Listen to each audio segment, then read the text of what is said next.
Dentro de 5 anos, a adega Lagarda Condesa producirá o dobre de uvas que hoxe. Os técnicos calculan que na colleita de 2022 hanse recoller 600.000 kilos, grazas á ampliación de capacidade da súa infraestructura. As obras xa comezaron e prolongaranse durante os vindeiros exercicios, incrementando así paseniñamente a súa capacidade. A idea non é o ano que ven ou no 18 conseguir os 600.000 kilos de uva, senón nas medidas das posibilidades de incremento da bodega, ir aumentando, como estamos facendo desde o ano 2013, ata chegar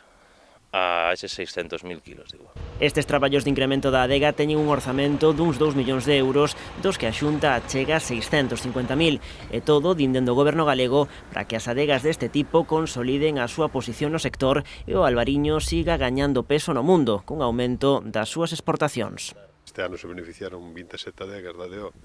con a inversión que fan as adegas que ronda os 11 millóns de euros e casi 3,5 millóns de euros de axudas. Por lo tanto, estamos a falar de un sector unha vez máis tan potente como é a denominación de origen Rías Baixas, pois que este ano se recolleron algo máis de 39 millóns de kilos e que a exportación está aumentando cada ano pois considerablemente gracias ao esforzo primeiro deses máis de 6.000 familias viticultores que traballan día a día para sacar unha boa calidade da uva e despois evidentemente das adegas. Polo de agora, Lagarda Condesa mantén a súa posición no mercado cunha produción que este ano chegou aos 250.000 kilos fronte aos 70.000 producidos, por exemplo, no 2013, hai tan só 4 campañas.